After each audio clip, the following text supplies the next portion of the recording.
యువకులుగా ఉన్నప్పటిది. ఒక్కొక్కరికి ఒక్కొక్క చరిత్ర ఉంటుంది. ప్రతి ఒక్కరికి గతం ఉంటుంది.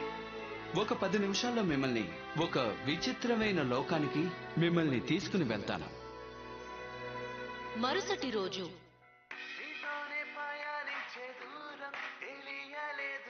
అరేరే మళ్ళీ తప్పుగా కుట్టేశానే. ఇప్పుడు ఏం చేయాలబ్బా? మళ్ళీ మొదటి నుంచి కుట్టాలనుకుంటా. ఇప్పుడు మీరు చూస్తున్నది ఎవరో కాదు, షిన్చాన్ వాళ్ళ అమ్మే. చూడండి ఎలాగున్నారు.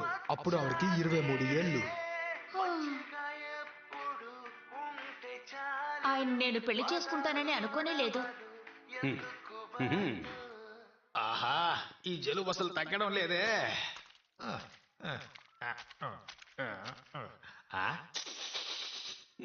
తట్టుకోలేకపోతున్నా. ఎంత జలుబున్నా ఈ వాసన మాత్రం గుప్పును కొడుతోంది ఏంటో. ఇప్పుడు మీరు చూస్తున్నారే, ఈయన షిన్చాన్ వాళ్ళ నాన్న. పేరు నొహారా. 29 ఏళ్ళప్పుడు ఈయన ఏమేం పనులు చేశారో చూడండి.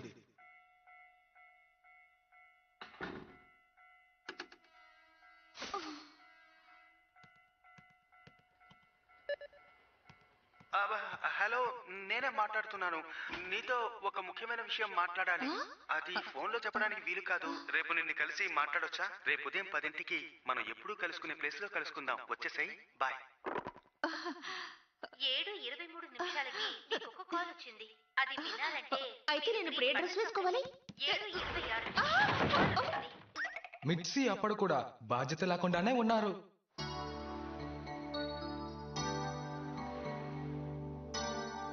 ఆహా, వెదర్ చాలా బాగుంది కదా.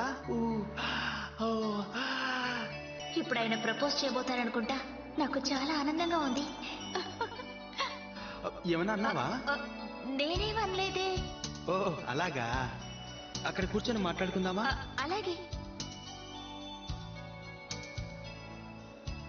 మిర్సి, నీతో ఒక విషయం చెప్పాలి. చెప్పండి.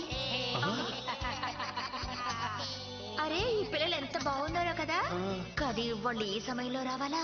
ఏం చేస్తున్నారు? పాట పేరుతో పాటను పటాపంచలు చేస్తున్నారు. జోకు. నీకు పిల్లలంటే ఇష్టమా? అవును, నాకు చాలా ఇష్టం. ఇది కూడా ఒక మంచి సిచ్యువేషనే. పిల్లలు రావడం కూడా మన మంచిగా అనుకుంటా. నాకు పిల్లలంటే చాలా ఇష్టం. పిల్లలతో పాటు పిల్లులన్నా కూడా ఇష్టమే. నాకు కూడా.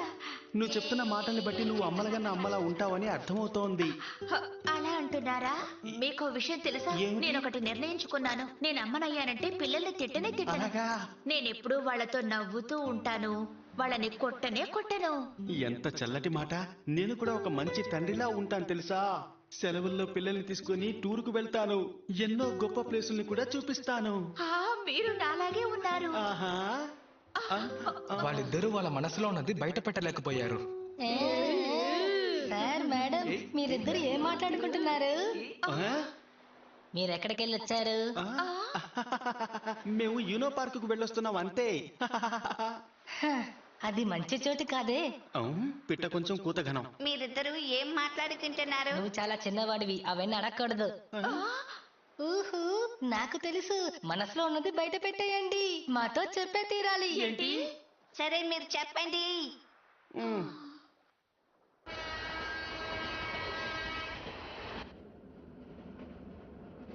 తనతో ఈరోజు అసలు విషయం చెప్పలేకపోయానే. ఆ పిల్లలు వచ్చి నా ప్లాన్ అంతా చెడగొట్టారు.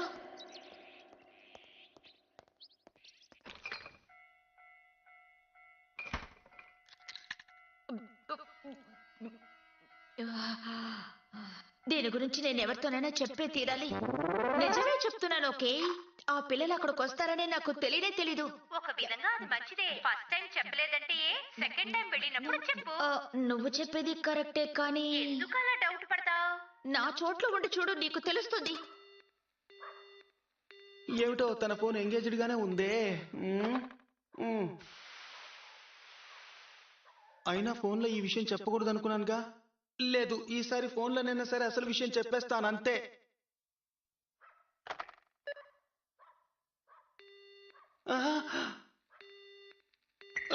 మళ్ళీ ఎంగేజ్డ్ గా ఉందే. మనం ఒక పని చేద్దామా? హాట్ స్ప్రింగ్ కి వెళ్ళొద్దామా? మిర్చి, నువ్వు వస్తావా లేదా? ఎందుకు రాను? తప్పకుండా వస్తాను. రేపు ఆఫీస్ కి లీవ్ పెట్టేస్తావా? హలో, నేను మిర్చితో కొంచెం మాట్లాడాలి. తనకు దయచేసి ఫోన్ ఇస్తారా? మిట్సీ మేడం ఈరోజు పనిలోకి రాలేదండి. ఆవిడ ఎవరితోనో బయటికి వెళ్లారనుకుంటా. ఆ? ఏ పని సరిగ్గా జరగడం లేదే. నేను ఇప్పుడు ఇంట్లో లేను. దయచేసి మీ మెసేజ్ ఏదైనా బీప్ తర్వాత చెప్పండి. హా, తనతో మాట్లాడి ఈ రోజుకి 3 రోజులు అవుతోంది. ఆ? ఆహా! ఇదిగో వస్తున్నా. అమ్మే! మీకు ఇబ్బంది కలిగించానా హ్యారీ? నేను కొట్టుకు వెళ్తున్నాను, దారిలో మిమ్మల్ని చూసి వెళ్దామని వచ్చాను. నాకు చాలా టైర్డ్ గా ఉంది, ఇంట్లోకి తీసుకువెళ్తారా ప్లీజ్? ఈ టైంలో నువ్వు తగులుకున్నావేంటి? ఒక నిమిషం ఆగు, ఇప్పుడే నేను ఇల్లంతా క్లీన్ చేశాను. నువ్వు లోపలికి వెళ్ళి అంతా చెడగొట్టకు ప్లీజ్. మీరు ఆ విధంగా మాట్లాడకూడదు హ్యారీ. మా ఇంట్లో నేను ఏవైనా చేస్తాను. మీ ఇల్లా? హీరోషి ఇప్పుడు ఒక ప్రాబ్లం లో ఇరుక్కున్నారు. ఓ పర్వాలేదే, మీ ఇల్లు చాలా అందంగా ఉంది. నీకు ఆరోగ్యం బాగాలేదా? నేను వెళ్ళి మెడిసిన్ తీసుకురానా? అలాగేం లేదు, కాస్త ప్రెషర్ తగ్గిందంతే. అందుకే నాకు నీరసంగా ఉంది.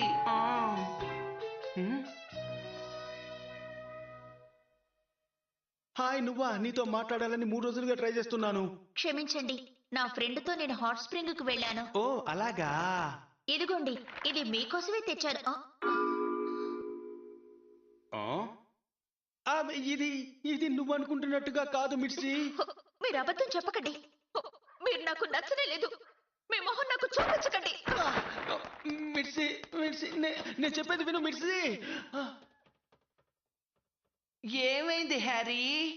ఏమైందో వచ్చి చెప్తా. ఈ షో ప్రారంభం కాబోతుంది, తప్పకుండా చూడండి. పర్వాలేదే, త్వరగానే మనసు మార్చుకున్నావు. ఇప్పుడు నీకు కొత్త ఫ్రెండ్ దొరికినట్టున్నారు కదా. అవును, ఒక పార్టీలోనే నేను ఆయన్ని కలిశాను. ఆయన చాలా ధనవంతుడు అన్నావు కదా, నీకు ఆయన నచ్చారా మిట్సీ? నీకు అందులో డౌట్ ఎందుకు? నేనేం చెప్తే అది చేస్తున్నారు. అంటే ఆయన హీరోషి కంటే చాలా డిఫరెంట్ గా ఉంటారా? ఆయన గురించి మాట్లాడకు.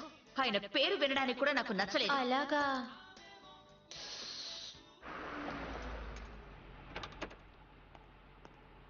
థ్యాంక్ యూ, మళ్ళీ కలుద్దాం. ఓకే, బయలుదేరుతున్నాను.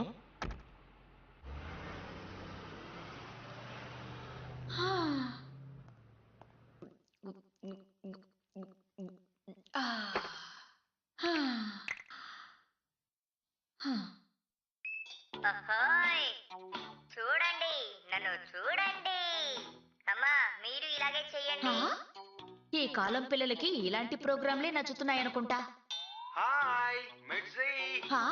నా పేరు పెట్టి పిలుస్తున్నారెవరు? చెప్పండి హిరోషి. ఇక్కడికి రా మిర్చి. మనిద్దరం ఇప్పుడు చాలా సంతోషంగా ఉన్నాం కదా. సడన్ గా ఎందుకు ఇలా అంటున్నావు? అదా, ఈ రోజు నేను చాలా సంతోషంగా ఉన్నాను. అది మీతో షేర్ చేసుకోవాలనుకున్నా. ఏమైంది మిర్చి? నీకు ఆరోగ్యం బాగాలేదా? అమ్మా నాన్న, మీరిద్దరు ఏం మాట్లాడుతున్నారు? షిన్చాన్, నేను నిద్రపోమన్నాను. నిద్రపోకుండా ఏం చేస్తున్నావు? అమ్మా, కోపడకండమ్మా. నిద్రపోయిన తర్వాత నేను డిస్టర్బ్ చెయ్యను.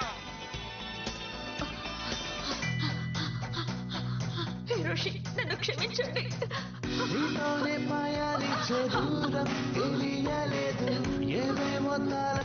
నేను చేసింది తప్పు. ఆయన అలాంటి వారు కాదు. నేను తప్పుగా అర్థం చేసుకున్నాను. ఆయన గురించి నాకు తెలుసు. ఆయన చాలా మంచివారు.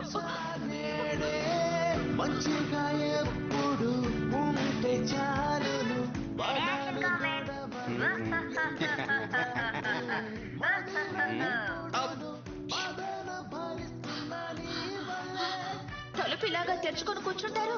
మీకు అసలు బాధ్యత అనేది లేదు. నన్ను క్షమించు మిర్చి.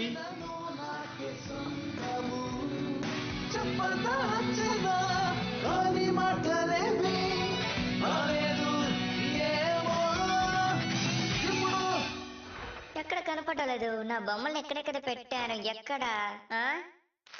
ఏంటిది? చూసావా హిమవరి, మన ఇద్దరికి తెలియకుండా అమ్మా నాన్న ఎక్కడికో వెళ్ళారు. అదా, మా ఇద్దరికి పెళ్లి కాకముందు తీసుకున్న ఫోటో. నువ్వు హిమవరి అప్పుడు పుట్టనే లేదు షిన్చాన్. అయినా అది చాలా పాత ఫోటో కదా.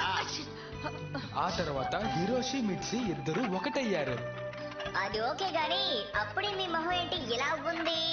నన్ను అలా అనకూడదని నీకు ఎన్నిసార్లు చెప్పాను. ఇక ఎప్పుడు అలా చెప్పకూడదు. తెలియకన్నాడు, వదిలేసేయ్. నా మాట విను. అర్థమైందా?